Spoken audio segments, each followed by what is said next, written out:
Hi, welcome to the module on core values. So, what are core values? And you must be wondering, why do we are talking about core values in a startup scenarios?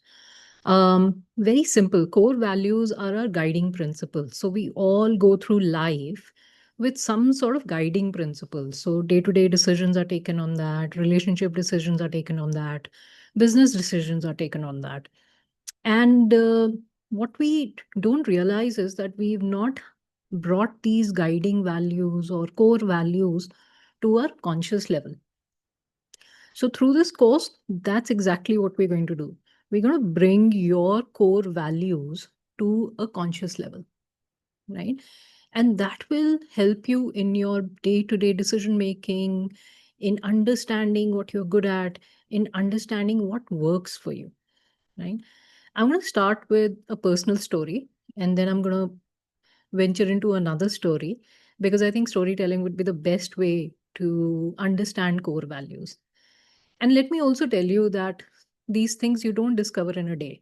They happen over a period of time. For me, also, it happened over a period of time. And you start to acknowledge your core values and keep adding to your guiding principles, to your set of guiding principles. So I'm going to start with a personal story. This is about 2010. I was running a design agency then, a UX design agency. We were working with a very good company in Gurgaon, and it was just me and my assistant.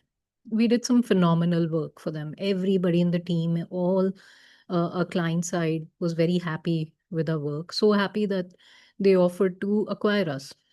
Now, this is where it gets interesting. To get that job, um, when asked, when earlier on, when I was asked, how many people are you? How many people are there in your team? I said, we're about 5 people, which wasn't true. We were just me and my assistant. But I knew when I went for that discussion that I can do a very good job of this project. I can work very well. This is something that I've done. This interests me. I wanted to do it. So in that moment, I might have been dishonest. But when the opportunity of acquiring us was presented, I took a call saying that, okay, I don't think I should take it. It's not being fair on the client side because they are assuming there are more people in the team that will get them more people in their team when they acquire us. So I took a call, and I rejected the offer completely. The offer was brilliant. Um, but that time I kind of spoke to myself, introspected, and I said, okay, no, this is not fair. This is not right. This is a good time to correct your mistake. So I didn't end up taking that offer. But what it made me realize was that my work is good. So I need not be projecting myself as something that I'm not. I should be confident of my work. It's good. And, from there on, I never said this to anyone. I said, okay, this is me. I have one person. That's how we work. And that worked. That worked very well. So that incident gave me a lot of confidence in my own work, the value that I bring to the table for the client. And going forward, I never had to do this. And we were never out of work, thankfully. But there was also one other reason why I didn't take that offer up. The value system of the entrepreneur on the other side, the CEO of the company, did not resonate with me. I didn't think that we were the kind of people who could partner, right? And purely from one particular trait. He was a brilliant guy, great at his work. um, what I didn't like was how he treated his team. You know, that is not how I treat my team or speak to people. I found that to be a little rude, or a little arrogant, and he was being a boss, not a leader. So that didn't kind of work for me, and that became another reason, although secondary, but another reason why I chose not to collaborate. Now, this incident gave me insight into what my belief system was, what my core values was. And I started thinking more about it in terms of, what kind of people I want to work with, what kind of team size I want, what kind of team I want, what kind of people would be part of my team. Because I realized that whomever I hire also has to work with me, probably 8 hours a day. And if we are not aligned on the value system, how will we work? So that was one time that I got conscious about guiding principles, core values, and I kind of worked with customers that aligned with my core values, and I did well.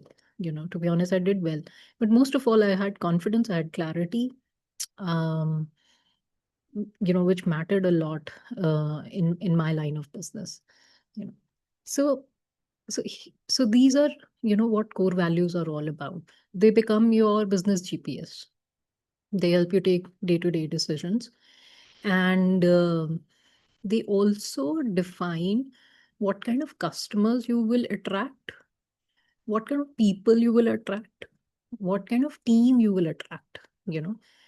And in today's time, when we induct or train people, or whenever we are even interviewing people, there is a whole questionnaire of core values, of culture, whether we align culturally, not like, not in the cultural sense of, a region or a religion, but a cultural sense of our belief systems.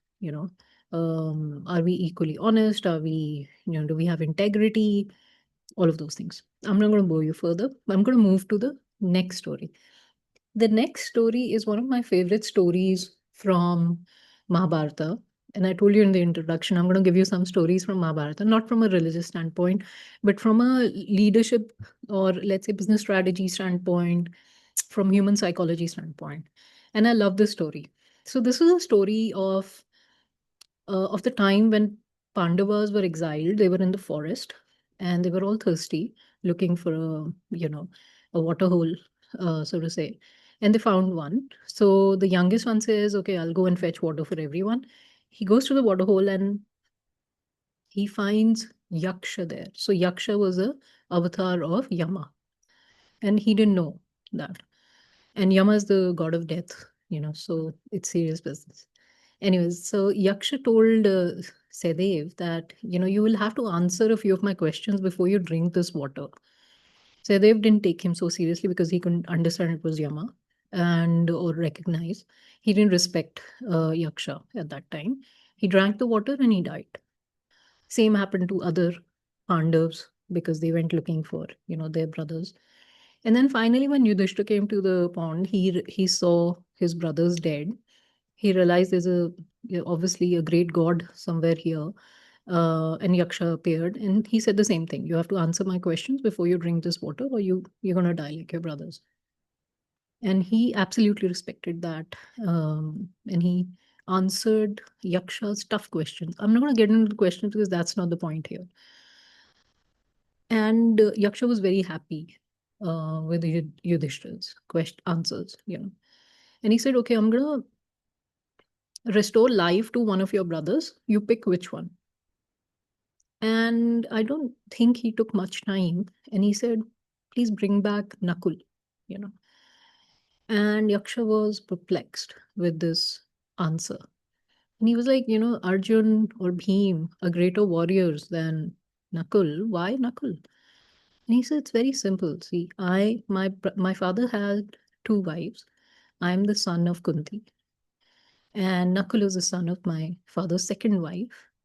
In all fairness and being just to my father's wives, each wife should have one son alive.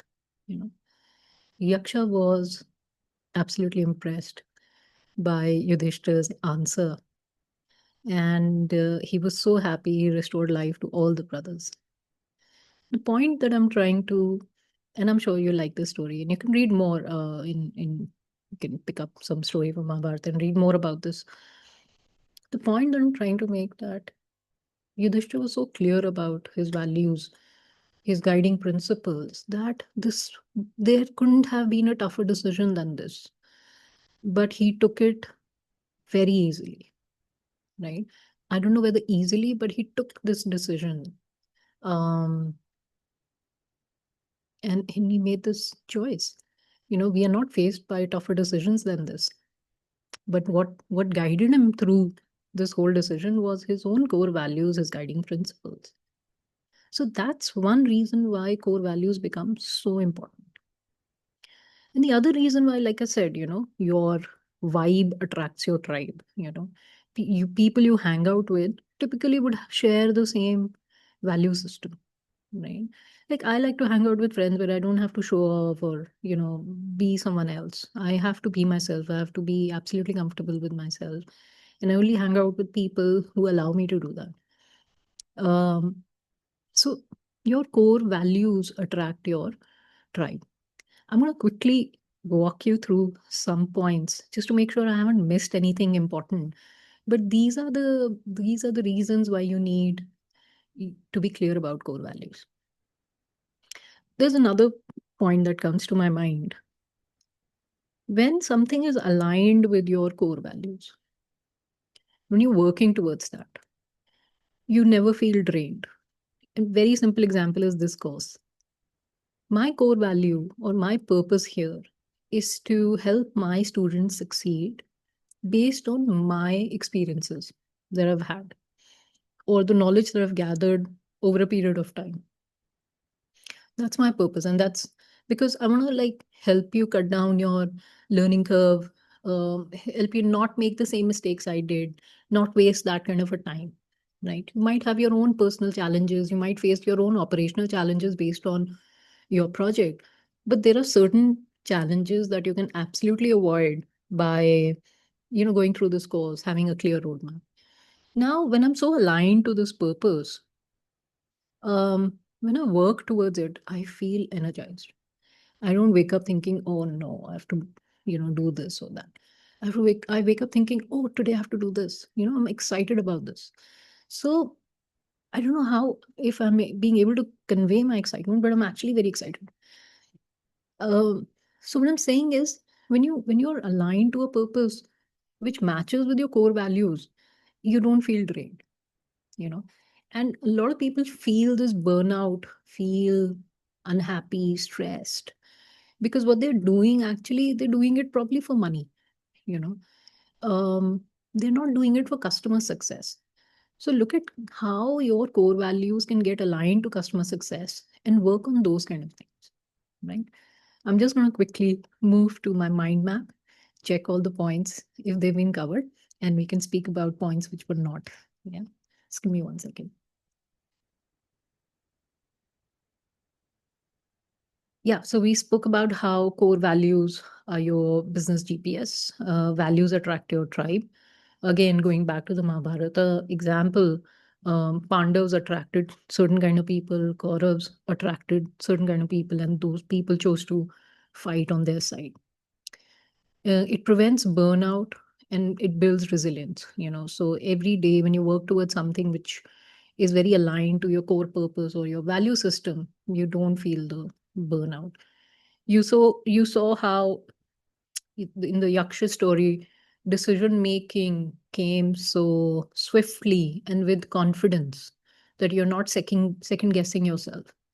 That is very important. Let me pull out these points.